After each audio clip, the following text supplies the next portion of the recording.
here. All right, it's 9:30, so we'll go ahead and get started. Everybody's ready? All right, well, welcome back. I wasn't here last month, obviously, you guys know. So I assume everything went well. Everyone told me everything went good, so I wasn't too worried. So let's start with, I don't see any new faces. Do we have any new members or visitors here today? Everyone looks pretty familiar. All right, so the usual stuff here. If you have a new address, email, or phone number, let the treasurer, who's Tom over there, let him know so we can update that. If you need a name tag, Katie's not here today, but if you need a name tag, just let us know. I can certainly get you. Although I think everyone here is been here a while, probably has a name tag. So we're probably good there. So secretary's report. Steve, what you got? The secretary's report was good. There was one correction I made and then sent out the final copy and so good. All right. Treasurer's report. Tom? Their beginning balance of the month for December was $37.57.62. We had revenue during the month of $33 from the Christmas sale, $240 that Troy and Steve donated to the club for doing a workshop at Woodcraft, and a $20 membership for a total of $293. Expenses, we had two items. One, our liability insurance, that was $379, and a Secretary of State change, $35 for registration with that. So our total expenses $414. So our balance as of the end of the month is $36.36.62. All right. Looking pretty healthy. All right, TLC Toys, Roger, what do you got? Well, we met our goal last year. Last year, cards we turned in 117. For the year, we had 6,144 cards. Wow. And the paintables is 398. And for the year is 4,214. And the gnomes, we did 380, which was really great number. That's crazy considering that this isn't that big of a group. Right. To put out that many different items, that's. So I That's do really still impressive. have wood out there, so anybody, you know, Roger's always gonna have wood for you. yeah. So I set the goal at 2,000 and we blew that away. Yeah, no, that's great. And like I said, I know So it's like I said, we're not that big of a group, and I know not every. I mean, I don't have. I just don't have the time to devote to doing all that stuff. I talked to Jim Bartell too, and if there's anybody that wants to take a tour of the shop up there, we can set that up. And also we have a demo on the 24th of January. That was the next thing I was going to bring up. In my list. They open at 9 o'clock, so we can set up a little before that. And That's that's at the Rockland. Maplewood. Maplewood.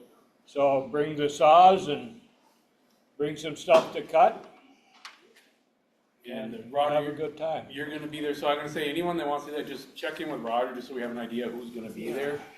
Since Roger, we know you're going to be there. I'm not sure if I'm going to be able to do it or not. I'll let you know. But if you'd like to do the Rockler cutting days, we've done that quite a few times where we bring in our saws, we set up in Rockler, we talk to people that come in.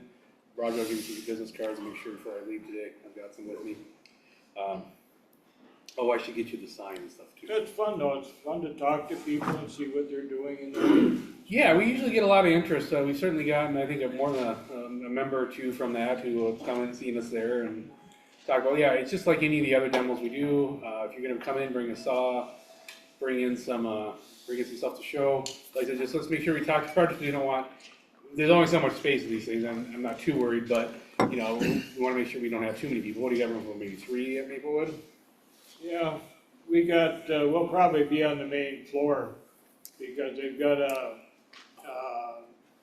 cutting block deal going at Okay. the same time, so. Maplewood's a little bigger. I don't usually go to the Maplewood one. I That's usually their go to the biggest store. Yeah, so you think probably room for 3, no problem?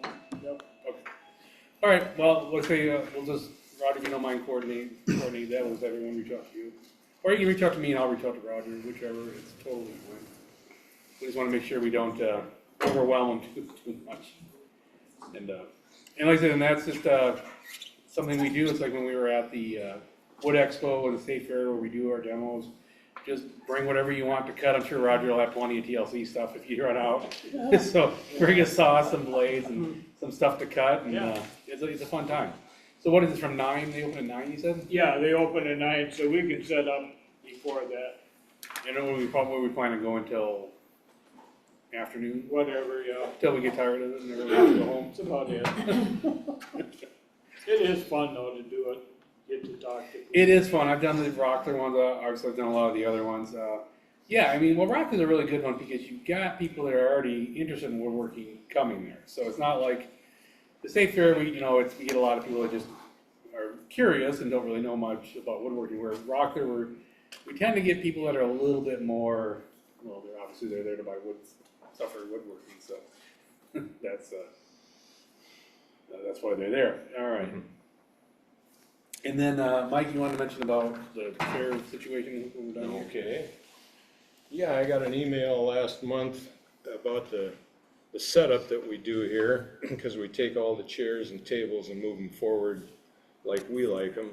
Well, they had all these chairs set up for a Christmas sing-along or whatever they had. So I'm sure somebody had to put them all back where they were. So we were kindly requested to kind of leave things as we find them. So I took pictures today, and we'll mark things with tape so we can put them all back. Mostly it's just tables go back there, and there was 2 rows of chairs up front, so no big deal. And so women and children can leave, but I want some men here to put this away when it's over. And it's not. They're all on field. It just takes a few yeah, minutes. it's not. You could have people help. It would really be helpful. It's not that bad. I mean, they're nice enough. They don't charge as much to be here, so if they want us to share that's certainly not. We want to stay on their good side, yeah. Not unreasonable request. No. And Warren sent me an email. Was that you, about Katie's brother dying? Do you want to say anything about that?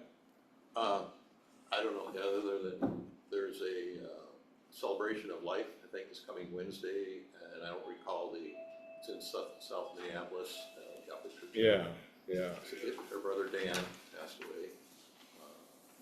So the guy that was golf coach, was that Violet? That was Jack. Jack and her other brother. Yeah, she has I think 7 siblings. Yeah, so Celebration of Life is Wednesday the 7th at 1 p.m. at St. Leonard's Catholic Church, 3949 Clinton Avenue, Minneapolis, if anyone wants to attend there. So that was Katie's, brother. Okay, that's all I have. Okay. So a question, Yeah. this is the first time this has come up per se. Do we as an organization want to send a card, flowers, has the family requested donations of anything? That's a good, I hadn't thought of that. That's actually a good question, good idea. Does the memorial say anything about Let me see here, I got the, donations? I gotta take the glass off to read it. It was a posting on Facebook, I believe, from Katie. No, she doesn't, it doesn't say anything about, like, in lieu of, sending to anything like that. I guess we'll have to, We the can board. table it. Yeah, we'll have to talk about it with the board, yeah, okay, see what we wanna do. No, that's a good idea, I honestly hadn't thought of that, I just, I'm a little off from being gone. We left the day after Thanksgiving, we were gone for 2 weeks, came back, it was Christmas, it was already like here before you know it. I had a bunch of stuff going on at work, and it's just like, I'm still trying to catch up from being gone. I'm feeling a little off. Yeah, Mike, go ahead. Well, we've always done something for any of our members that died, but if we extend it to family members, I don't know.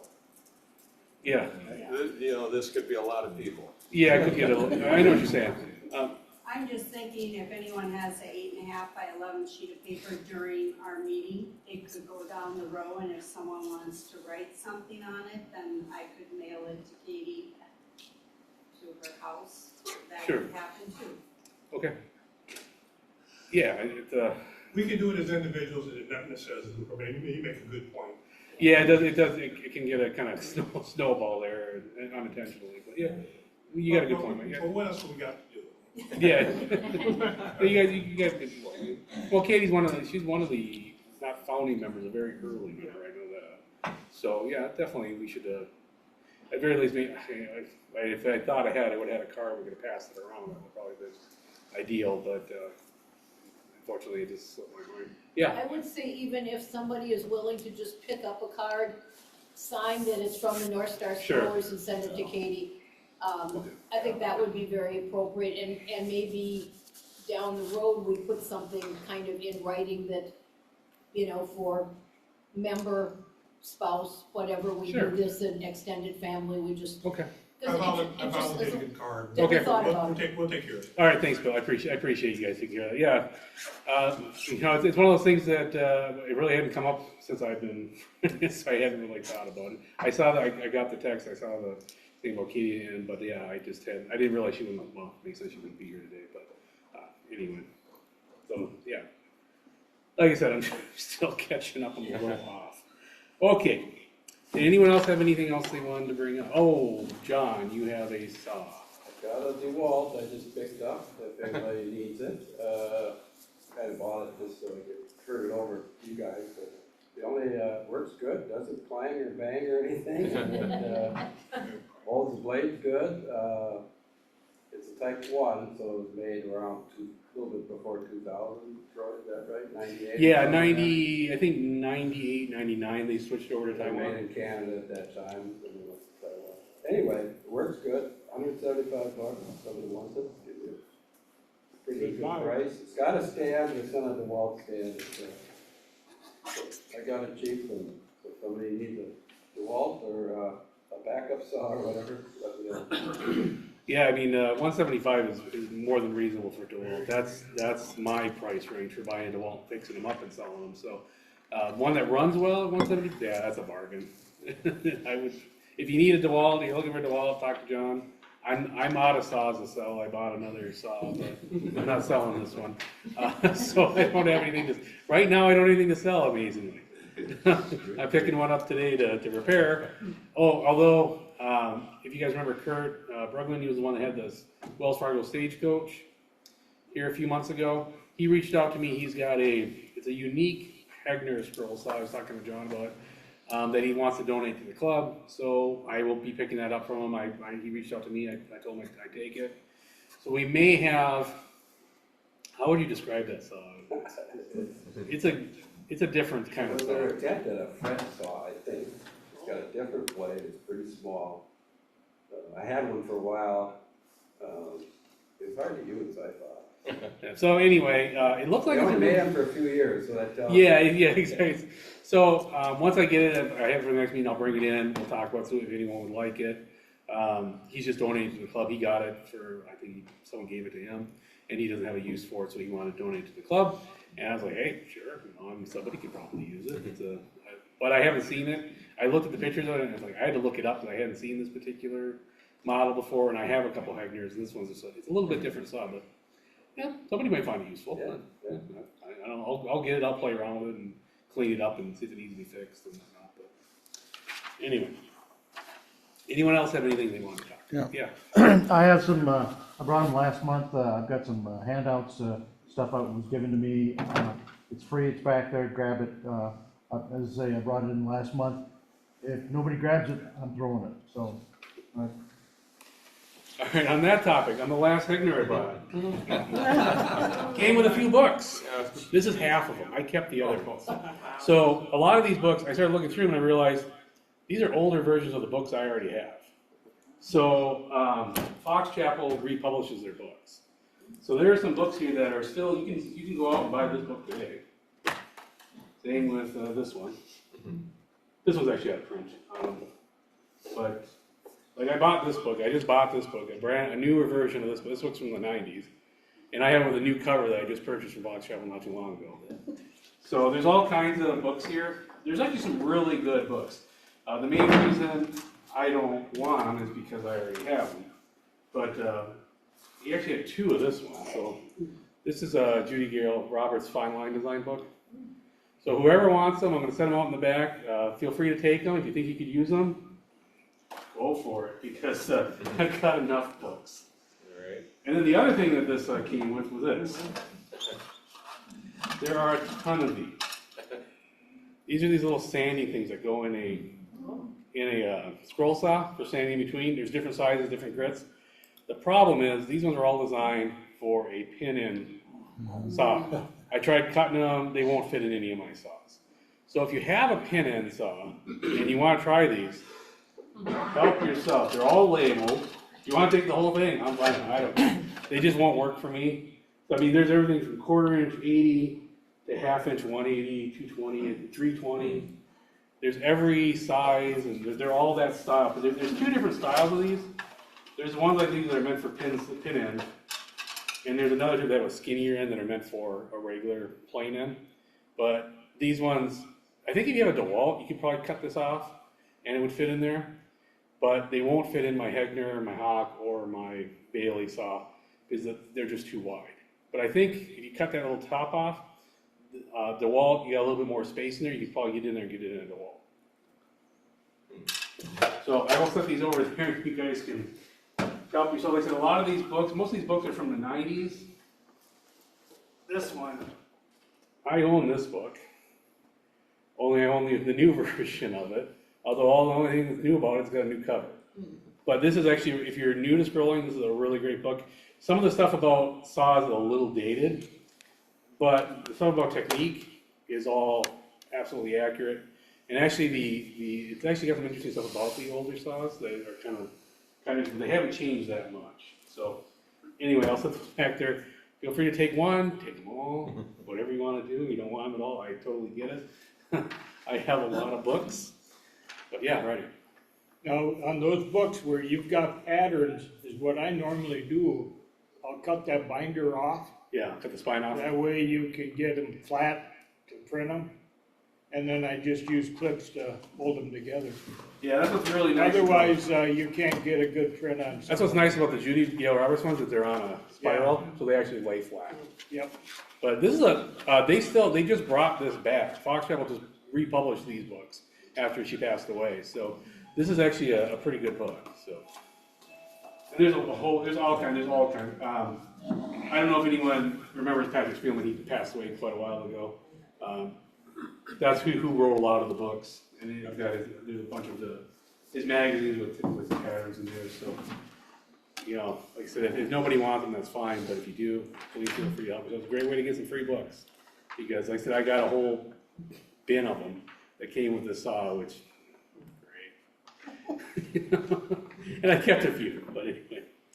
Okay, so that brings us to the tip of the day. So I want to talk about this because you guys know I work on saws, I fix saws. I fixed a bunch of DeWalts, and I hadn't seen this issue before, but I had 2 in a row come in with this exact same issue.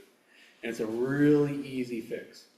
So this is only for DeWalt saws. If you have a DeWalt saw and you're hearing a knocking noise, now when you run a DeWalt saw, it shouldn't knock.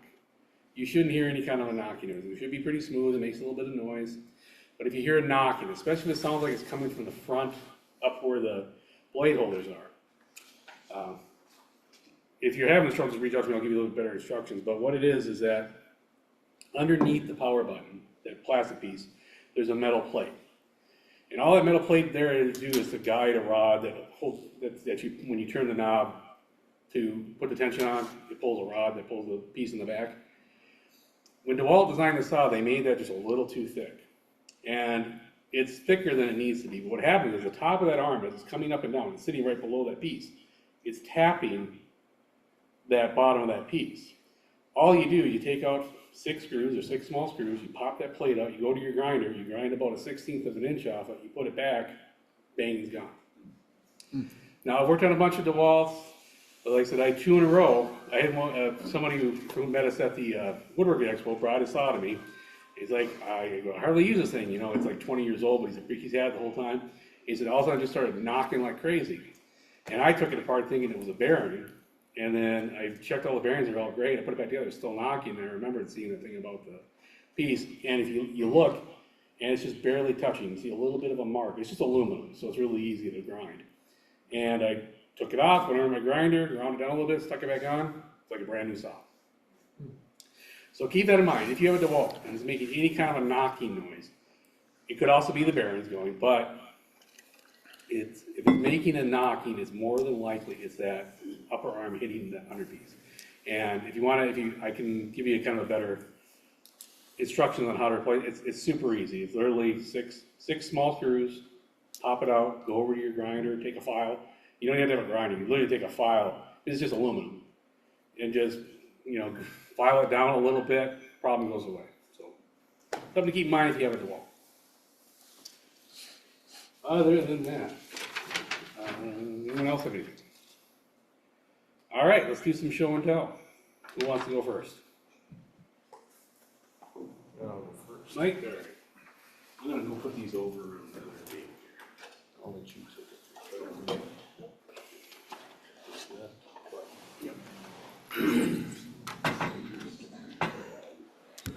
Looks like it's cross day today. We got a lot of crosses up here, so people been busy. My wife wanted a Celtic cross, and so I decided that this would be a good, simple model. It pretty much has the same sort of cutouts on each one. They're sort of smooth, and they go around and cuts pretty easily. You can kind of just keep going in a circle. So it worked really good, and I don't even remember where I got this pattern, but I think I got it off of the internet and kind of modified it a little bit to make it fit like this. And then this is walnut, and then I put 6 coats of satin poly on it. I had originally made her one out of plywood, but she didn't like that. Spiral blade or straight blade? Regular straight blade, about a 5. So a lot of spinning. Yeah, I kept going around and around. Wow. And then I tried using that same blade on another piece that I had, and I couldn't figure out what the heck was going on here, because instead of being a perfect 90, it was more like, I don't know, 85. It was off from one side to the other about a 1/16 of an inch, and I'm going, man, that's terrible. Well, then I start thinking, it's that blade, see, because I've been going the same direction for quite a while, wore off that one corner, and it just wasn't cutting straight. So use a sharp blade, don't be cheap.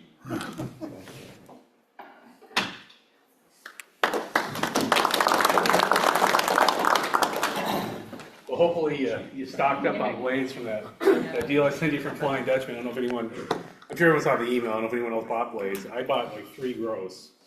So gross is 144 blades, and it was about $80, $90 for 3 gross of blades. That's pretty crazy. Which different sizes did you have? Yeah, you could use, well, the thing with Flying Dutchman, if you buy their blades, you get a discount buying a gross. If you buy a gross, it's like 20% off, and then it was 30% off. But you don't have to buy like, all number 1s. You can buy some number 1s, some number 2s, and number 5s. You can buy how they're sold in packs of 12. So you just add up, the different sizes you want. So like I don't use that many different sizes. I use a 1, 3, 5, and sometimes a 7. And in reverse, so I just, got a mix of them, and then I'm using some non-reverse blades for some other stuff. So I got just the mixes to get, my 1s and 3s I go through the fastest, so that's what I order the most of. So keep that in mind if you're ordering blades from Flying Dutchman. Go in, if you buy a gross, you get a discount. You get a discount when I think you buy 10. You buy more than 5 is a discount, and 10 is a gross is a discount, and they have a sale. So I stock up. I probably got enough for, I say 2 years. It'll be 6 months. I'll be buying more. But it depends on how much I work. So, but that's a really good deal considering regular price for 3 gross would have been close to $200. So, all right, yeah. I have a question. Talking blades, excuse me. Pam's a scroll sawer, I'm support. She goes through 2 blades just to cut the perimeter of that. And in a walnut piece like that. Using the wrong blades, the wrong technique, what What kind of blade, what blade are you using? Pardon me? What blade are you using? I think I was using a 7. A 7? Is it a reverse blade? Skip tooth, okay. I haven't used skip tooth that much. They may wear out faster. I typically use a reverse. So like what I use is the Flying Dutchman scroll reverse. So like I'd use like a 7R or a 5R. R just it says it's for reverse. And with a 7 and a piece of walnut like that, I could probably get around the perimeter and that would be about it.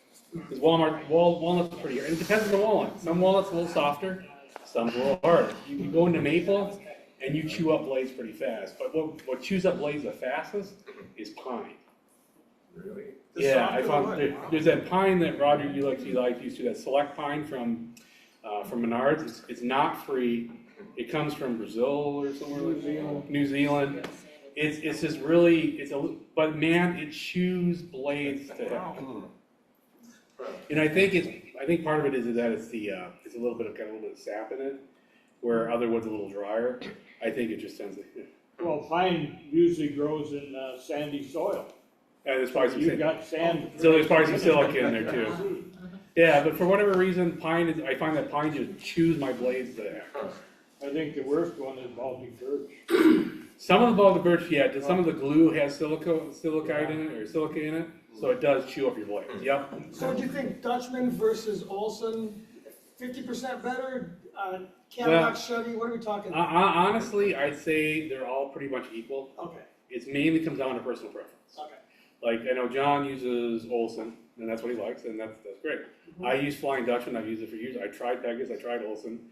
The problem is I'm so used to how a Flying Dutchman cuts that I can use the other ones, but I'm just comfortable because I can pop in a number 5 Flying Dutchman, and I know exactly how it's going to cut. And I don't need to think about it. I can just use it. Where if I try to use a Pegasus or something else, it just cuts differently. And I could do it, it's fine, I get used to it. But really, those 3 are all excellent blades. There are any of the other ones, if you see the other brands, there's ones on Amazon that are cheaper, Chinese, I would stay away from those. Just because you're not, Flying Dutchman, I'm paying less than $3 a dozen. A dozen. A dozen. When you buy them by the gross. Sure. I think I was paying $2.85 a dozen. Well, maybe I can get them 5 cents cheaper on Amazon, but I know what I'm getting with Flying Dutchman. And then Pegasus, I think the prices vary. But Pegasus between $3.50 and $4 something a dozen, depending on what you're buying. But again, if you buy by the gross, you're getting a discount. I think the bottom line is you gotta try different blades and see what you're. And that's what I did, yeah. So what I did, like when I started, I was using Olson blades because that's what I could get. That was way back in the day when you went to Rockler and that's what they had. And then I heard, and I just didn't, I was using like a skip tooth, or I don't know what I was using. And I read and said, well, I'll try Flying Dutchman. So I ordered I ordered like a pack of like every Flying Dutchman they had and just went through and found that, okay, I like the way the reverse cuts. It doesn't give me the fuzzies, it cuts clean, I like the way it cuts. And that's what I use. And then when I'm doing compound cutting, I use a Polar, which doesn't have the reverse cut. Because when you're doing a compound cut, you don't care about the fuzzies. There's not going to be fuzzies on a compound cut because you're cutting out of the middle. And that Polar blade, without the reverse, does a better job of removing the sawdust. But mainly, I think just go, buy a pack of every style, try them until you find what you like. It's a couple bucks, when you get the dozen. Well, a lot of places They'll sell you a pack, a variety sample pack. pack. Yeah, I think Flying Dutchman sells a sample pack of their most popular blades. Yeah, give it a try, or talk to me and I'll give you I've got all kinds of ones left over from when I did it before, and I've got all kinds I'll throw you a few blades and then look at trying if you want. That's not a big deal either, a couple cents. So there is a big difference in Olson blades though, and they make, 30, 40 different. Oh yeah, they got precision And there are ground. some, I remember we did that blade thing, and one of them was an Olson, it was terrible. No one could cut with it. But then the other Olsons are fine, so the only Olsons I really use are precision ground, otherwise I use. Yeah, the precision ground, I've used those and they're fine, but let me tell you, for a beginner, they will take off. Oh, yeah. If you're trying to, I tried to use those when I was just like, I'm gonna use these really nice blades. Man, I couldn't control that They're thing. more aggressive, but. Yeah, You could do, with the precision ground, you could do several of those walnut crosses. You can, they do last They- longer. Yeah, you would. It's a point of, every blade's different. Those blades cut a lot faster, they're more aggressive, they're harder to control. I could use them just fine now, but when I started, I struggled with them because they just wanted to go. They'll grab the grain and just shoot through a piece of wood before you even realize it. Once you get a little bit more accomplished, you understand, okay, I gotta, how to do the control. When you're trying to start, it's better. I actually found when I was first starting that I was better sawing with a dull blade, with a slightly dull blade. When they were really sharp and new, I had a hard time controlling them. When they dulled, they were a little slower, and then I could control them a little better. And as time went on, I got better. But when I was first starting, if that blade was just a little bit dull, I found I could control it a little better. And then I kind of got the feel for it. And now I don't even have to think about it. I can just do it by feel.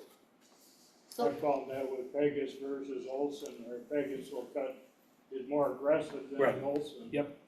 If you're doing real fine stuff, I'll go to the Olson. Right. Sometimes you don't want a blade that cuts so fast. Sometimes it's better to slow it down so you get a little bit more precision. So, I don't know if this would help either, but do we still have that,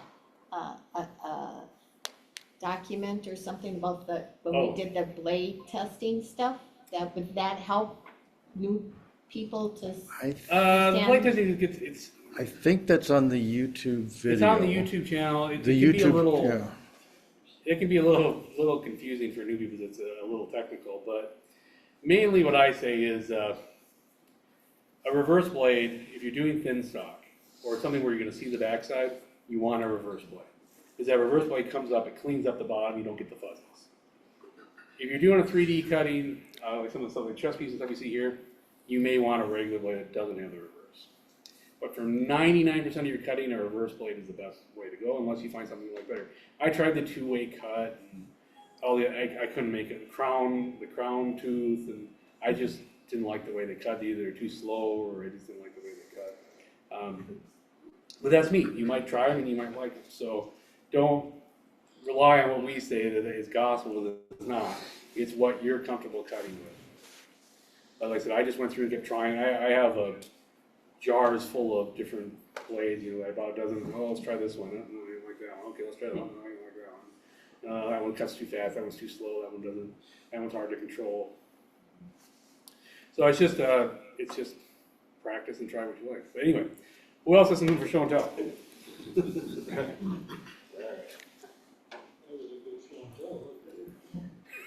That's a tip of the day.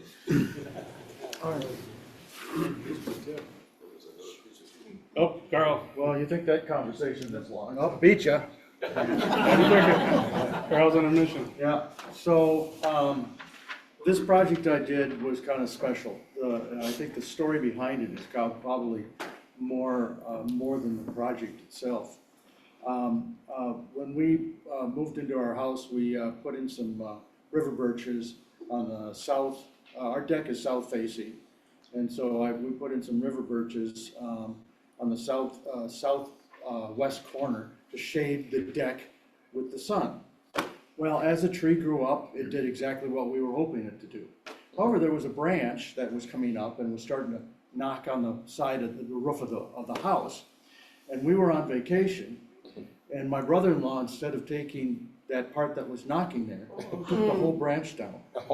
So therefore, that southwest, that western, as it was just setting, was coming right into the deck. It kind of upset me a little bit.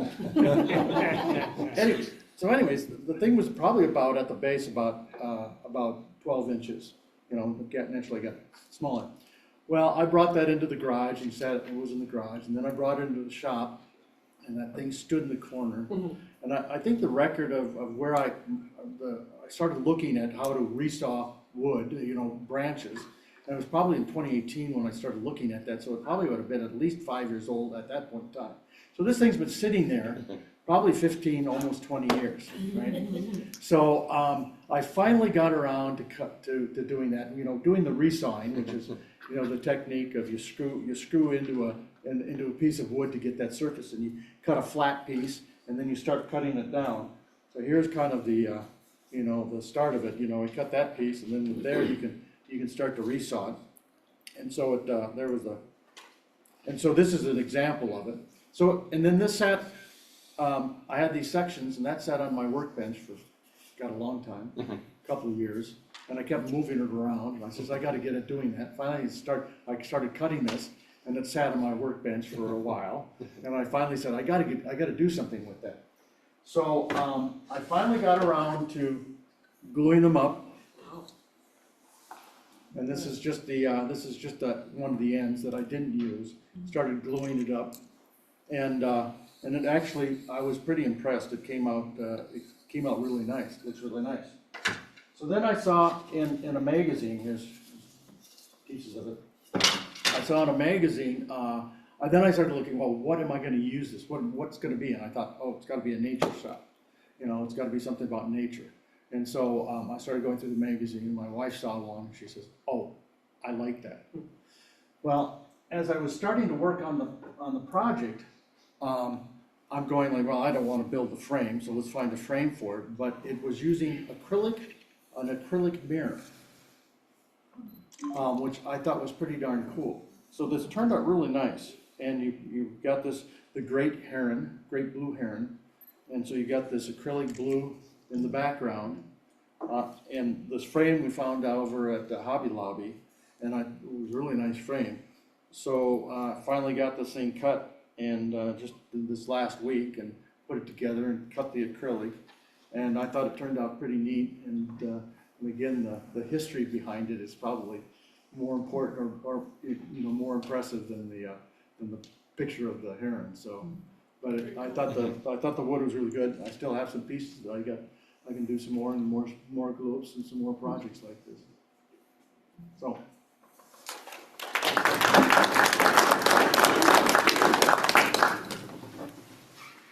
You still talk to your brother?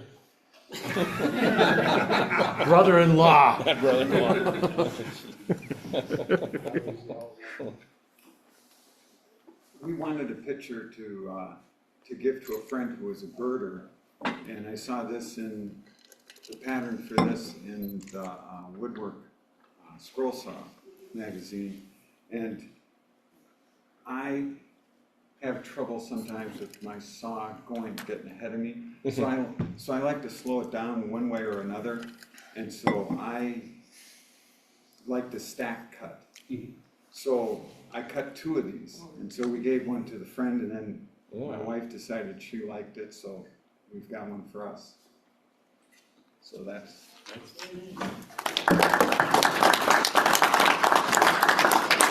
Yeah, if you're cutting complex fretwork like that, it's always a good idea to stack cut. Part of it is, a lot of times if you do like 3 of them, the middle one will be the best one. So a lot of times they'll do that, and it does make it a little easier, a little slower. It can be, you can chip out really easily when you're doing that really thin stuff. Like I had to do a little decal for our 25th wedding anniversary for a music box I did, and it was actually 1/8 inch, so it was really thin. So I stacked it between 2 pieces of 1/4 inch, cut it out, pulled out that 1/8 inch, because it kept breaking. Every time I tried to cut it, it would just snap.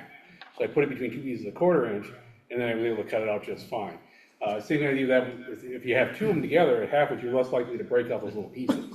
Whereas sometimes like you in here, if you're cutting a single piece, it's easy to snap it when you're cutting those little pieces. Where if you have a stack cut, it gives you a little more stability. So just something to keep in mind.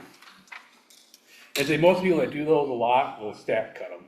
You'll see it where they're talking about they're cutting 3, 4 at a time, and then keeping the best one. Who was it? Charles Deering, is he the one that does the really elaborate ones? He stack cuts them all out of Baltic birch. All right, let's go next. Scotty?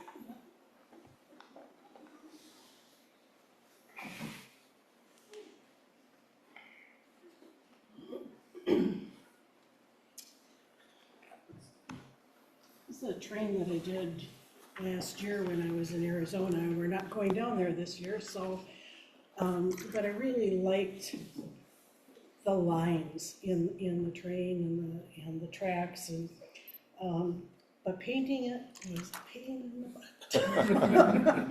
butt. Spray paint, I usually spray stuff.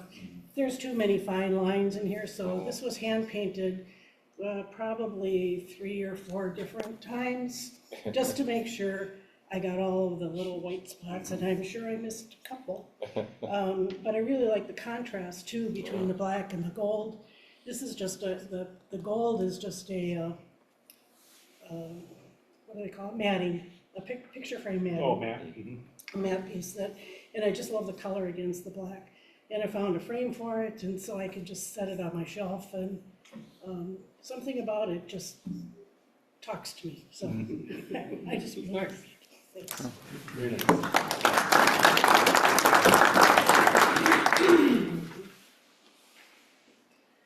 I can go. Okay,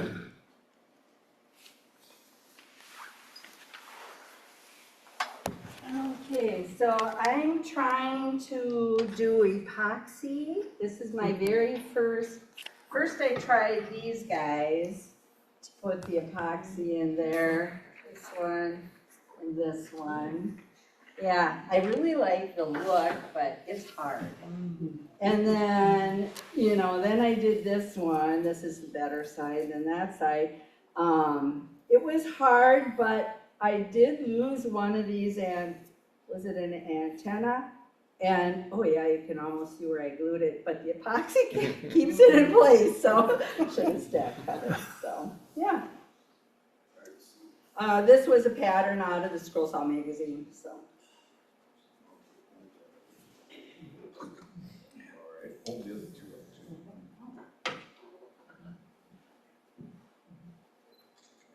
Thank you. Yep.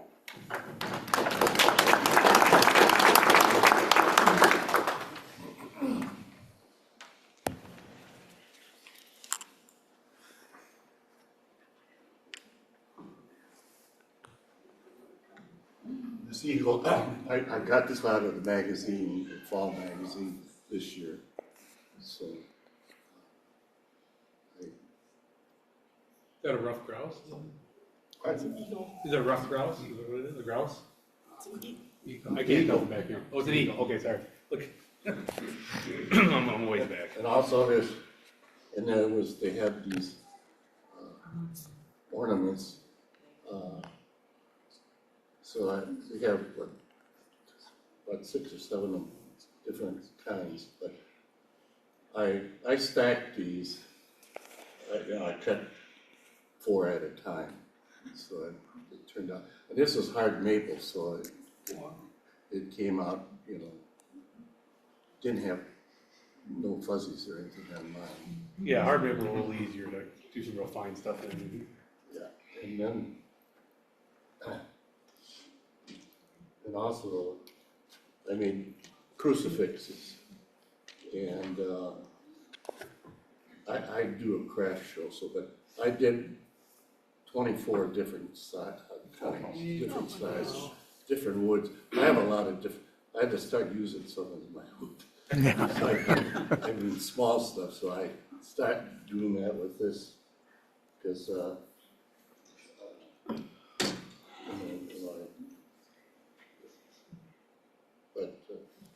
then I made this kind of lure.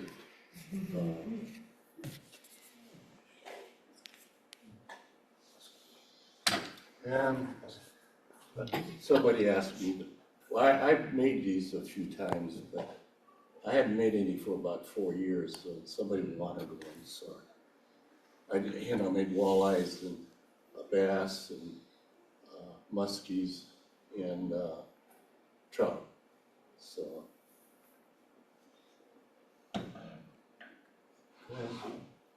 this and all of it. Another piece I've had laying around for years. If I have to use it. Yeah, this was in this elephants in the was in the magazine in summer, I think it was this year. Yeah, it was recently, I remember seeing it. So I'll put what I'm gonna put is black felt on the back of it, and it'll show up much better. Yeah. Because I have a few other ones that I have to finish. So, but I get it. I did a lot of my, of course I do a craft show, so I do, every time I cut something, I do either 2 or 3 or 4. Sure. So, What is the back cross on the left? this, Yeah, is that cedar? this is cedar, red Okay. cedar and black walnut. It's nice and light. Yeah. And this is pop, this is Purple Heart there. So, and then this one is the lace wood, so, yeah. John.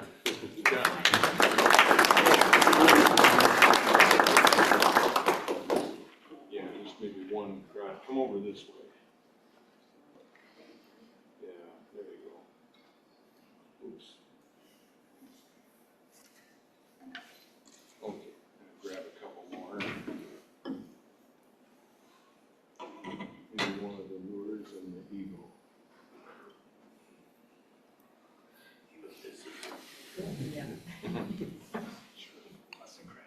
Yeah, I know.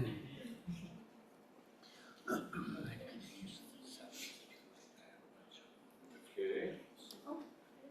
Maybe do the fish and the elves. Or the all, whichever. What craft shows does he do? What craft shows do you do? Thanks, John. John? We have a summer place where our park model trailers, it's got 299 lots, so they have a craft show there. And then I do one in, it's in Clearwater up, and a Catholic church there that we go to, then I do that. Right. I usually do fairly well, you know, enough so I can buy my blades. A little bit of wood. Nobody's getting rich. No, you don't get rich. Thank you.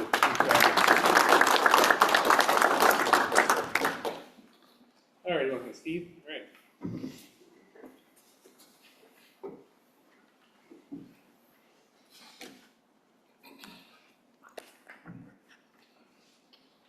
Well, I took this month as a challenge to do compound cutting because that's what our program is about. And although I don't do much of that, so I better learn a little bit about it before we have our program. I started with some simple things, like you've all seen Roger has cut out a lot of these little swans. Yeah. And they had a pattern in there where they get smaller and smaller size, down to the size of a dime. But I didn't get down to that little one, not quite. And then this was another one out of the Scroll Saw magazine. It's one way it looks like a cactus, and the other way it looks like a coyote. But when you really look at it, it looks kind of weird because you have you have three partial coyotes if you start it like that. But that was sort of fun. It doesn't look different when you drink? And then this one, compound cut snowman, that was in the winter magazine. And somebody told me, and I sort of agree with this, you're a woodworker, do not paint your wood. I thought, well, I'm gonna paint this because this was a scrap wood of treated timber, and it's like, it's not so cool to look at treated green timber. So you got a little paint coating. And then, I don't know if I can pick this and not drop up everything. So Troy introduced me to this book. Oh, there they are. Checkmate. Wooden. So I decided, well, let's try doing this. And I actually started this just on this past Monday. And got it done this week. I am awaiting, these are supposed to be magnetic, but you can see they're not magnetic. And I will make a special board that holds them on the magnetic board. Got the hole to put the magnets in. Wow. So they were a lot of fun to cut.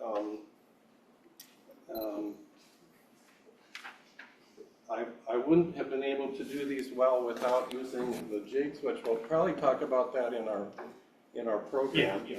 But I want to show you how using a jig on any of these compound cutting just makes it so much easier.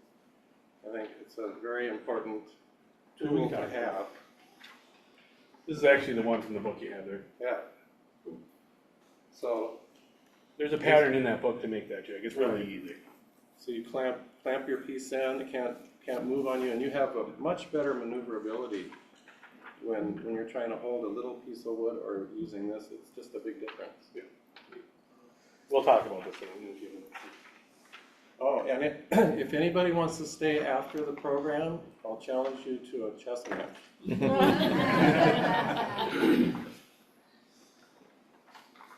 All right, maybe anyone else? I have one. So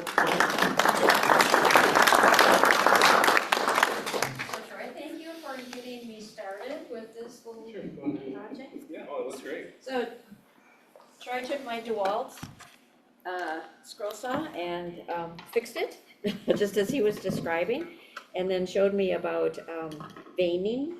And on the way here, as leaves tend to do, they fall. So they fell off of I glued them. So I did this, I think I can hold this up anyway. So the story behind, this is another one of those story behind things. So we have 38 acres of woods in Wisconsin. And so this is a piece of ash, the base here, with a live edge, and finished that in multiple layers of poly and so forth. And then I took leaves that are in our woods and traced them because I just wanted to have our own whatever. And so then I bought these pieces of wood. This is aspen. This is, yes. And then this is the problem. So this is rosewood. Oh, okay. Okay, so the problem with rosewood is, little did I know, you can't poly rosewood, so everything else is poly. So it was clumping and... It's got a lot of oil in it, yeah. Yeah, so I had to remove that and then just use shellac for this one.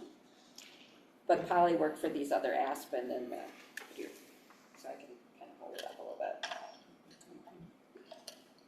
So But it was fun. Yeah, if you're gluing to the poly, you want to use like an epoxy. Yeah. Like a 2-part epoxy would probably work. Yeah, so that's why this just fell off Yeah. on the way. I had glued it. Sure, you want to use a 2-part epoxy. Ah, okay. Okay. Because wood glue won't work on over a poly, but a 2-part epoxy should be able to work. 2-part epoxy. Yep. Okay. Like a 5-minute epoxy. Okay, and of course this was the season of making ornaments, so I made a ton of different ornaments, and I made all these little snowflakes, which I gave to my nephew's kids. So on Christmas Day, they had some project to do to keep them busy, and so they did that. So I made a whole bunch of these little ornaments, and then for my daughter who's into Harry Potter, I made Harry Potter ornaments. So I'm really done with Christmas. So until next Christmas. Yes. Hold that one up again, The leaves? live edge there, Yeah. if it'll stay, just kind of. There we go. Okay, right there, now look.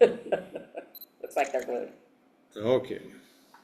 So that was Yep. fun. Thank All you. right, well, good. I'm glad it worked out for you.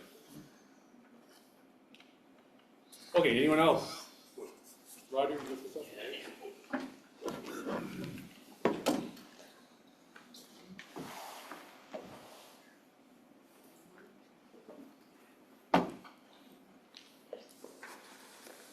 Well, I've been doing some compound cutting over the years and quite a collection.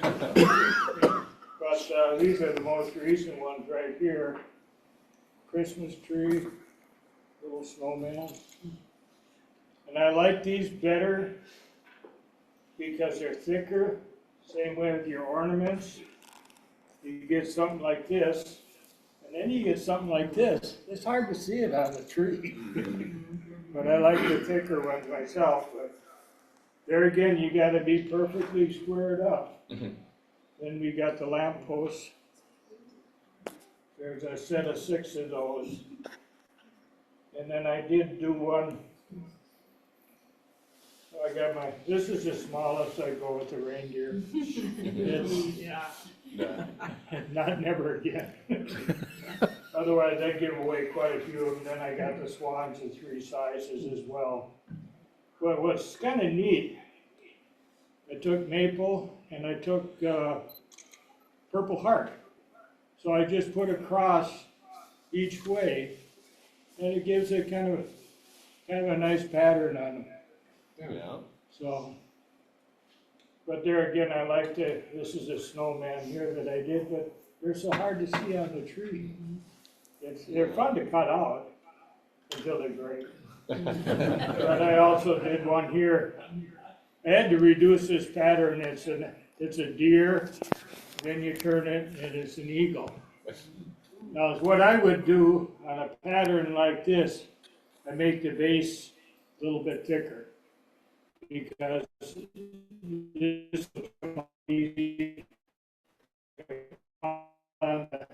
on this one here, they had a real thin base. Like this, it'll break out, so I just made a bigger base for it and it worked out real well. But you can see, this is one that Warren did, but you can see how that piece is right in the middle. It's really kind of fun to do. It's just, it's a fun deal. It's something different to do, and something I enjoy doing. Now I'm going to go on to making something else. Thank you.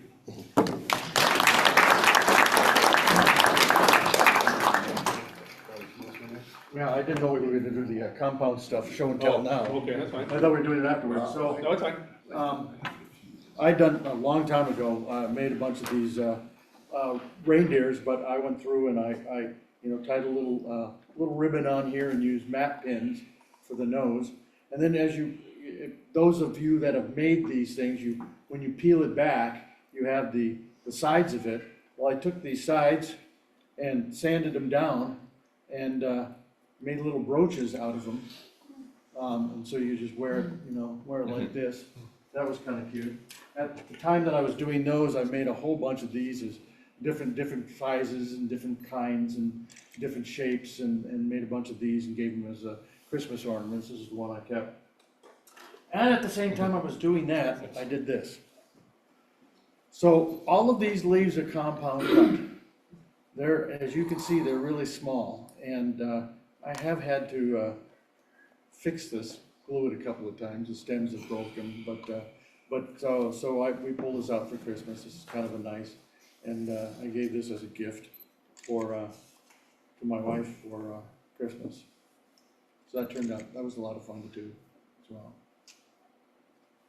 Even this right here is 3D compound cut. Okay. Yeah.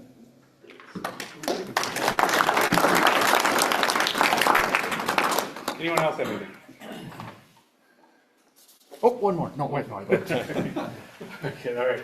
So, what I want to say too is, like I said, Sheila was saying, she came over to my house, she had a brand new, or not brand new, new DeWalt that she purchased. It had that knocking problem, like I said, the second one in a row. I fixed that quickly for her, and we sat down for a couple hours, and I just went over technique with her, how to do stuff. She was doing really well already, but sometimes it's nice to have someone say, okay, you know what, you're pushing a little too hard, relax your shoulders. Here you can try this magnifying lens that I have. See if you like to use that.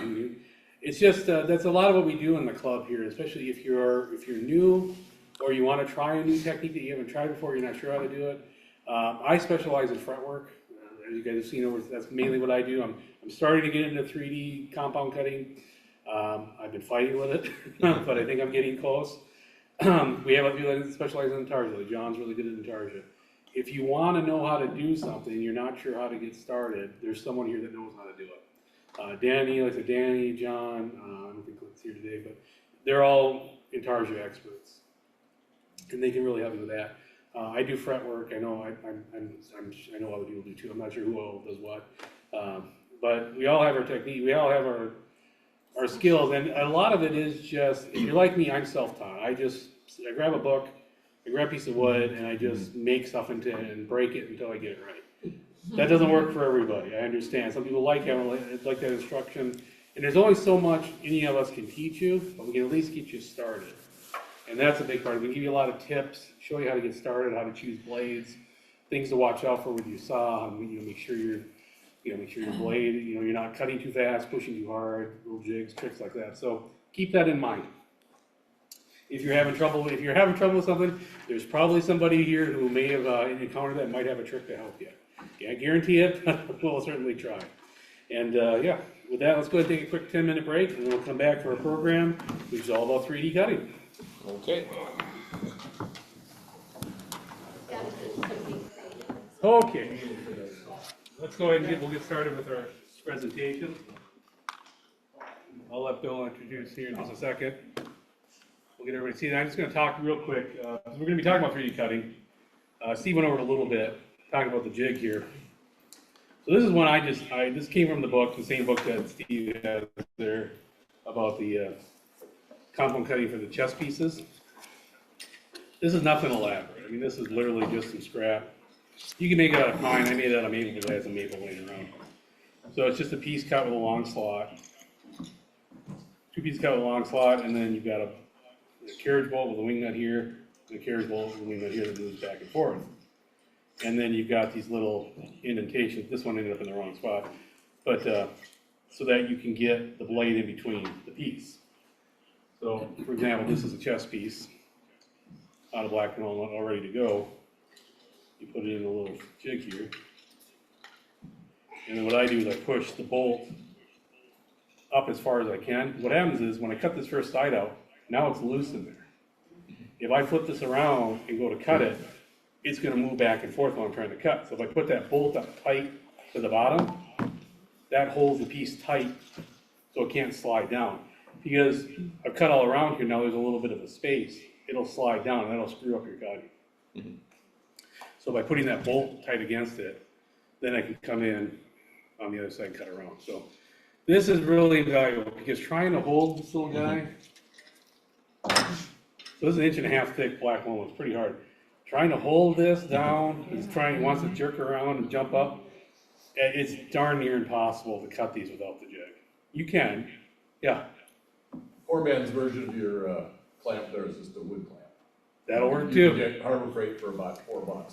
Yep, same thing. Same deal if you got one later on the shop. They work Yep, the same. exactly. So where do you put your pilot holes? Because once you got that in the jig, you gotta have your pilot holes already set up beforehand. Right, so in this case, if it was a through hole, like on here, I just have a pilot hole right through the middle, through the cross. Okay. And then come through, cut that first. But on these, you start on the edge, that's what these little holes here are for. The blade goes here, and then I start here and go up and around. Okay. And come out. So, and then when I flip it over, I do the same thing. So that's those little holes inside where the blade comes there, and then I can come and go all the way around. So use a wood chisel to make the indentations that you have? I just did it with a scroll saw. I just Okay. went in my scroll saw and just chunk, because it doesn't have to be perfect. It's just enough to get the blade in. Okay. So fairly simple, and then, yeah, so what I did is I just cut these out of pine because I was struggling to get these.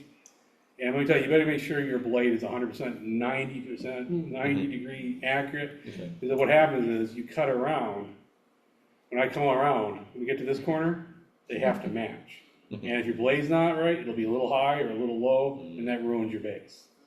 So that's just something to keep in mind. And this is just that select pine from Menards. And I've made probably a dozen of these, and they keep getting thrown away. And this is like the first one I think that actually turned out acceptable. So.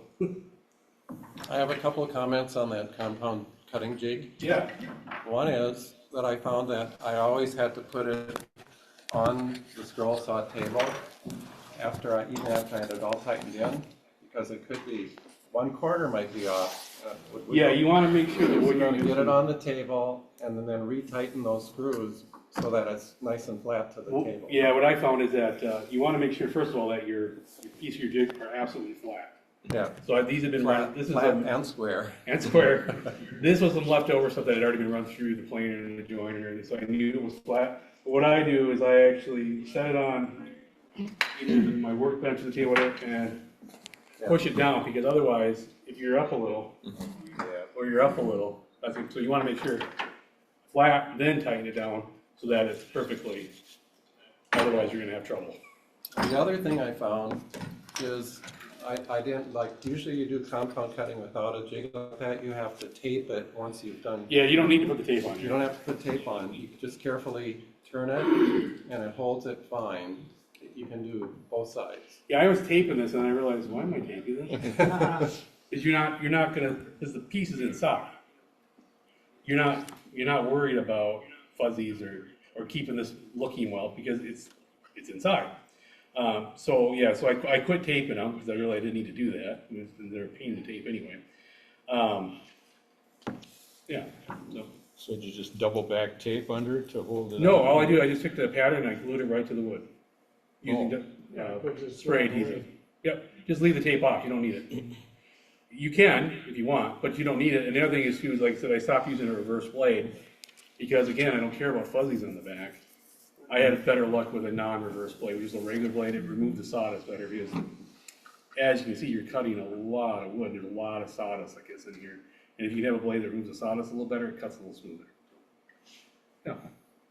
Another thing, like when I cut the Can reindeer. I interrupt for a second? So we're in a math class and everybody's jumping ahead, right? Because if we look at the video, then the rest of the conversation. They're gonna talk about, yeah. We'll go. Is that okay, Roger? Yeah. Yeah, I just want to talk about this quick. I'm astounded how everybody's all over this, which is why we have a meeting in the group anyway. But let's go ahead and go do the video because the video itself, 10 minutes, fairly simple. But all of this is what the real learning is. So let's just go ahead and do the video and let's move forward. If that's okay with you guys. And if I'm wrong, then you don't know my name. One thing you wanna make sure, like when you're cutting out like the reindeer, you wanna make sure that block of wood is perfectly square.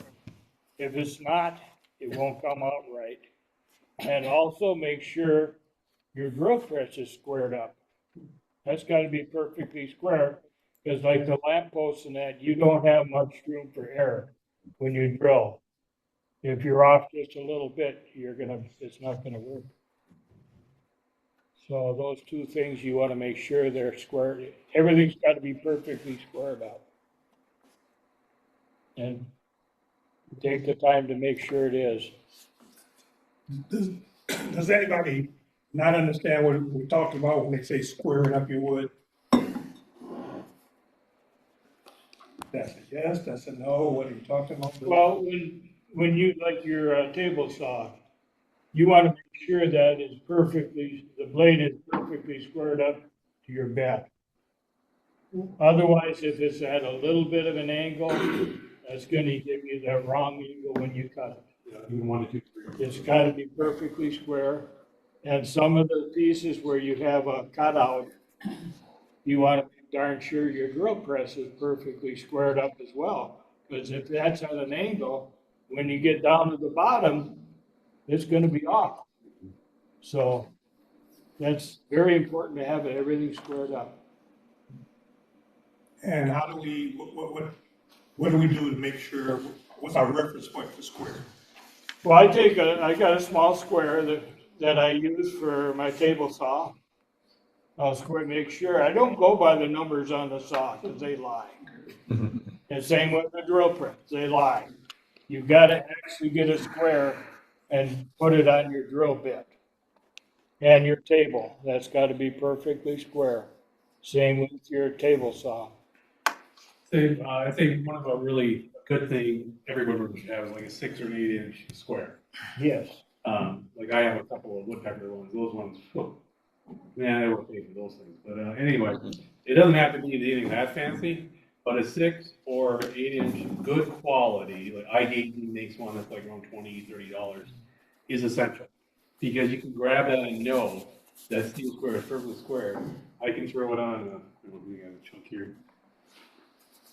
You can use it for a bunch of stuff. So if you don't have one, get one. So essentially, square is just an angle.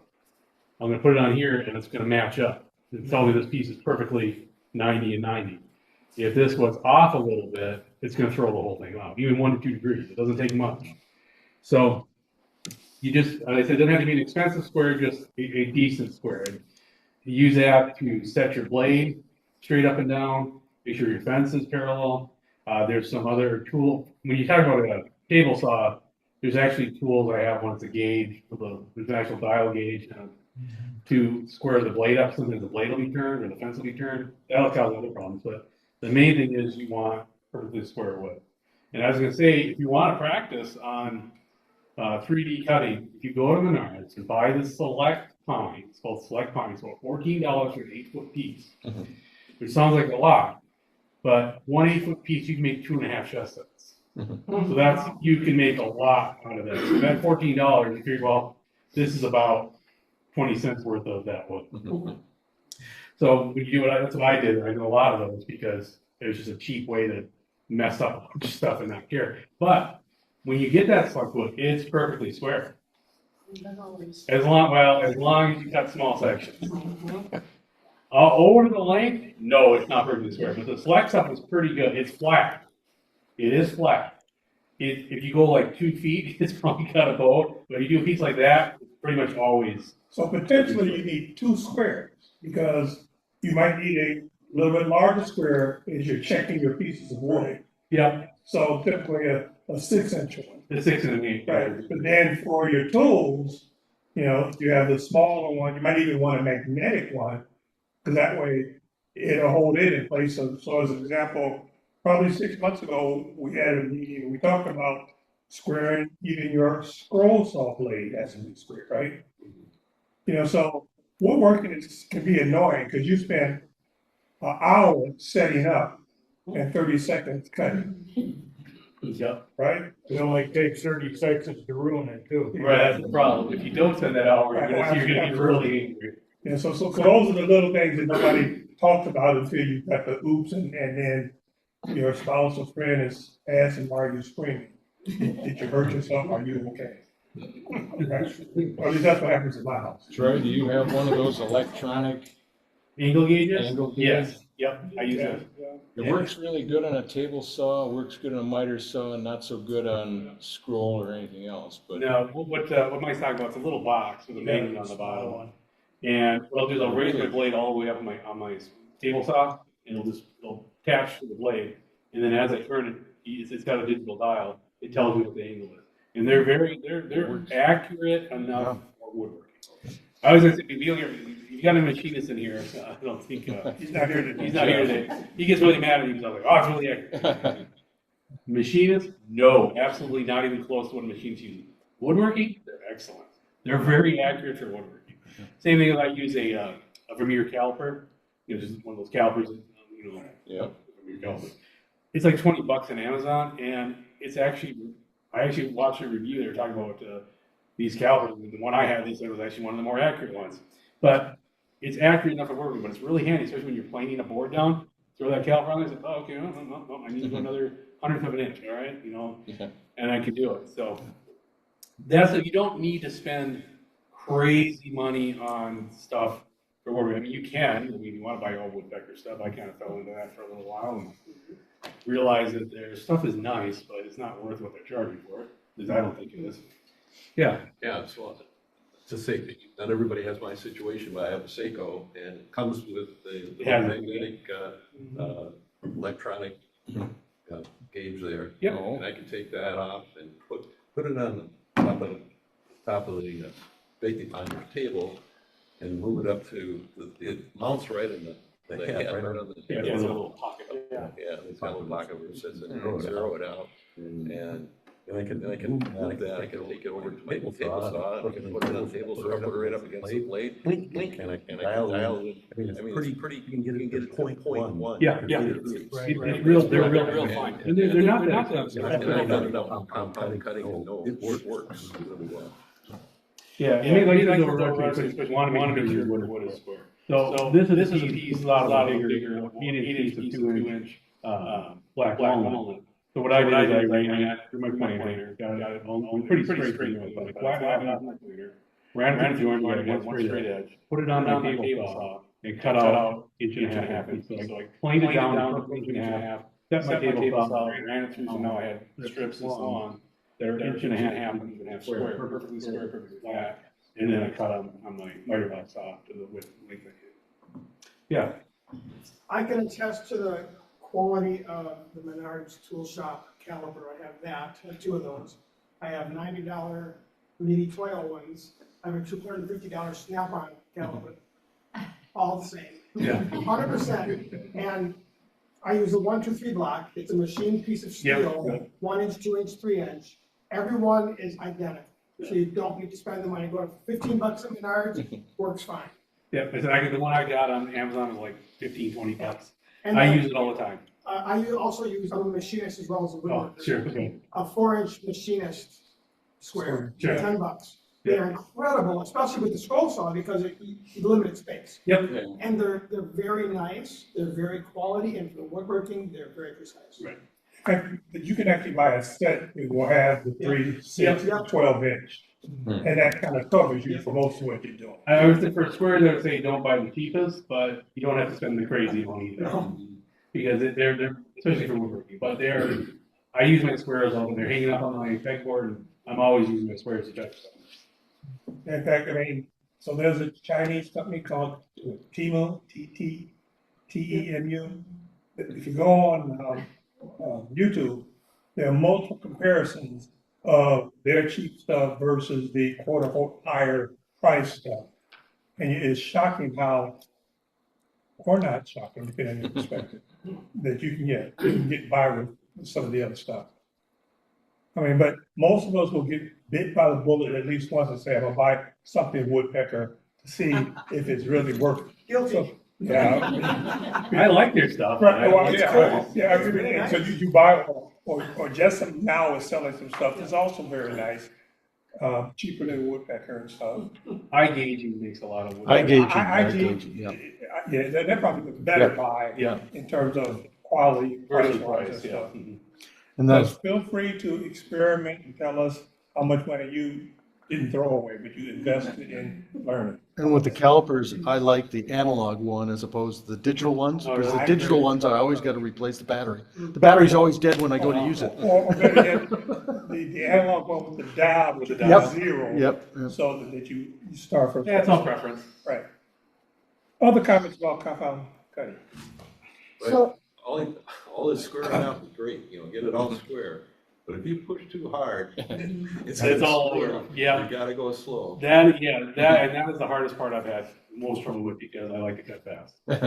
And normally I run my Hawk at about 90% speed, and when I'm cutting, I had to bring it down to 40 to cut this stuff because it's just cutting too fast. It just wouldn't want to burn because you can't move fast, and the blades move fast, but you can't cut fast. And it just wasn't. I brought it down to about 40 and took my time. Use a non-reverse blade. It's a flying different polar blade, which is just straight tooth blade, and it cuts just fine. But it is slow. It's painfully slow, but I'm getting used to it. With tape, tape will help with burning if you use the light colored wood. It does help with burning. But you're still inside, it's not the same as burning on if you're. But he was talking about how you cut one side and you tape it and hold it. You don't have to do that if you do it in the jig because now I've cut the sides loose, it'll slide in and out. Well, I put it in here, it's clamped tight. I don't need to tape it. Just like I said, the main thing is pushing that bolt up because there's a little bit of space there. It will move down. It's not much, maybe 1/16 of an inch, but it'll throw off your cut. So by pushing that bolt up tight to it, tightening it down, now it can't move and I get a good tight. Clarify that, if the 16th, if you pinch in the bolts, that'll keep it from slipping. So I've cut this side, right? Yep. So now it'll slide this way? Oh, yeah, because of the curve. Right, there's enough curve here, but I need to cut the other side. Yep. So I'm going to cut this side's sliding back and forth. Right, so when I clamp it in, now it can't slide back and forth. Okay. And then I put the bottom so it doesn't slide down, and then I can cut it. Whereas if you're not using it, this is sliding back and forth, so I gotta tape it to keep it from moving. If you clamp it, and I like using this because the problem is if I don't use this, this piece is so small, I have to push really hard to hold it down because it wants to grab. Where if I do this, my hands are out further, I don't have to push down nearly as hard. I just want my fingers would get really sore. Yeah. Like I was cutting those swans at the state fair. I can cut those pretty fast no matter what. I wasn't using one of these. But your fingers get really sore. And those aren't so bad. They aren't nearly as big as this. They aren't a full 1 by 1.5 by 1.5 block. A 1.5 by 1.5, I was trying to hold down that block and guide it and not push too hard. This just makes it so much easier. Like I said, it took me 10 minutes to make this. So Other questions, comments? So Trey, the swans that you did at the state fair. Yeah. You had it on the whatever size wood, but you had the bottom of it and then you had a hole at the bottom, so at the end, you could, one, it kept everything still together. And two, then you cut the bottom off and it's straight. Yeah, so that's a trick. So could you do that on any? Not with this one. This has a flat bottom. You could, but it would really be hard to get that really nice flat. And if you notice here on these ones, there's a hole drilled in the bottom. The reason for that is that when you're all done, you fill this with lead shot and epoxy. You want them to be weighted to make them heavy. Oh.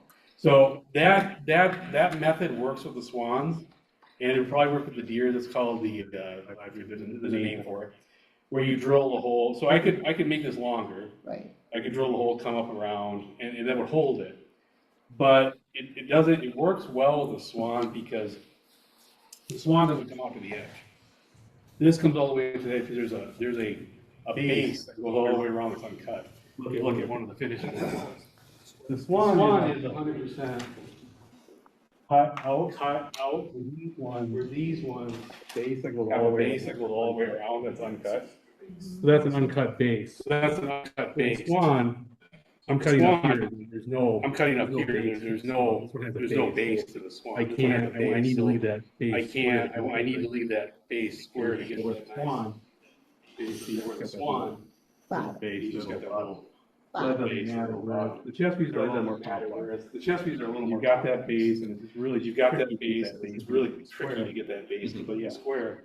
So you can't really do that method. You can on some other where the ornaments you could have drilled a hole on the side rather than through the bottom, and then came up and it would have held together. But You just have to try it. Yeah, it just depends on what you cut. So yeah, you can do that on some, and I did that because it was quicker. Then I had to stop and tape them. I could just cut them right out. And I saw, okay, well, and it works with the swans, but it doesn't work with everything. So it just depends on what you cut. So cutting the chest piece is much different than cutting the swans. Swans are really forgiving. That's why I like to use them for classes. Is I'll have you cut out a swan, and I mean you could be off the line, and I mean you could just really not do what we say not a real accurate cut, and it looks great. Do that on this, and you got. We're getting a lot of echo really in this. I had to cut. This is the first one I actually got to cut out of the hardwood that I think is acceptable, and it's not even that good. So I think I can do better. But this is really delicate, touchy. I'm impressed he did it so quick. Other questions or comments? You make a tiny little clamp for the. Could you make a tiny little clamp for the swans or anything small stuff? This would work for the swans. Yeah, we're just fine for those. Yeah, we're just fine for those. Yeah, this jig will take. That's why the rope adjusts. Whether it's a bigger, some of my chest pieces are longer, so they need to make room. You want to clamp on either side. You don't want to be way down here. You want to be here, and then like I said, out the hole. So this is adjustable. So this clamp goes.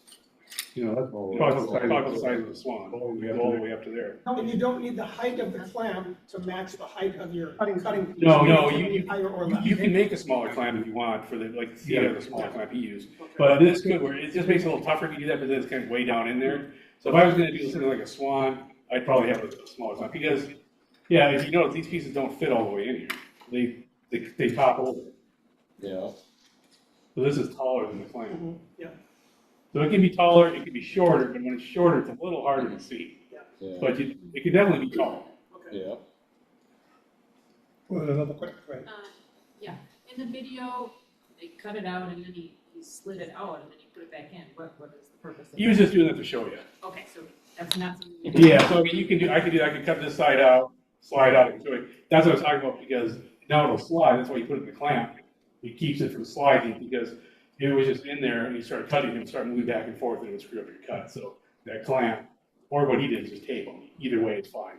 And that slide is a good test to see if your blade is square. Yeah, if it doesn't slide, you notice how it gets kind of caught? That's totally normal because no matter how careful you are, you're probably, I can get these pretty good now. Pretty much everyone needs that cut, it slides right out. But when I was first doing it, they did not want to slide out. Because from pushing a little too hard, you get a little bit of an angle. So on the video, he was removing the waste before he cut the second side. Is that generally a good thing to do, or is it better to leave it in? I think to leave it in, it makes it more stable. Yeah. Even taking that centerpiece out is a bad thing, because the sawdust inside kind of hides that. Yeah, holds together better.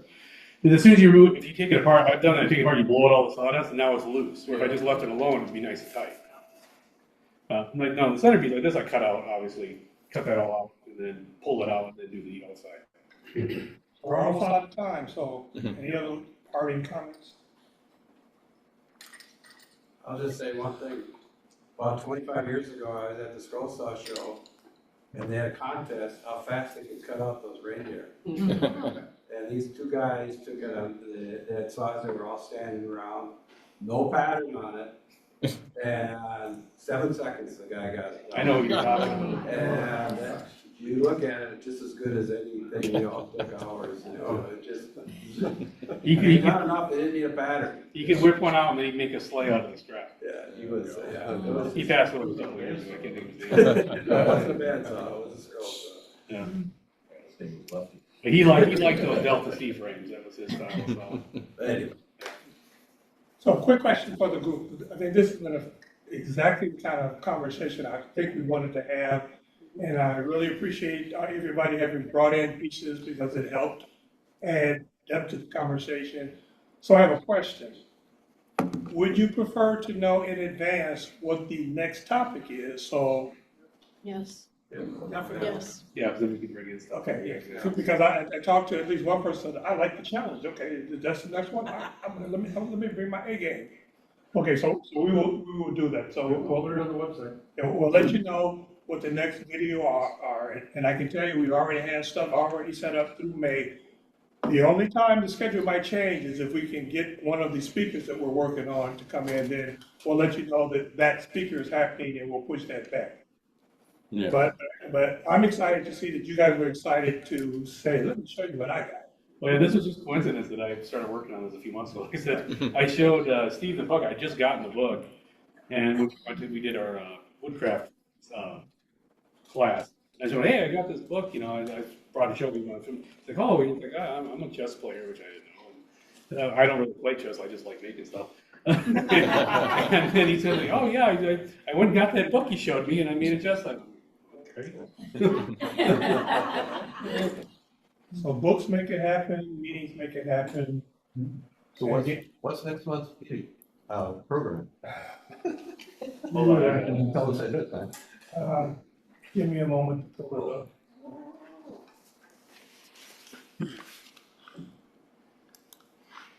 It is keepsake wood and target boxes. Yeah, that's all. That's what you have in February. Yep, Target box. and Target box. These are, Sounds interesting. so, yeah, so tarsia boxes, skull saw inlay, segmentation, and intarsia.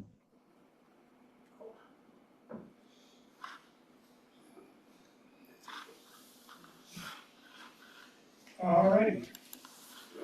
All right, that's it. Motion to adjourn. Second. All right, let's go. Some people stay around, we don't move tables.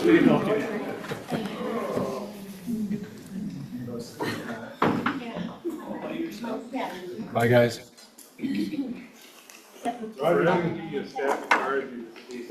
I've got, what do you have? Okay, you know.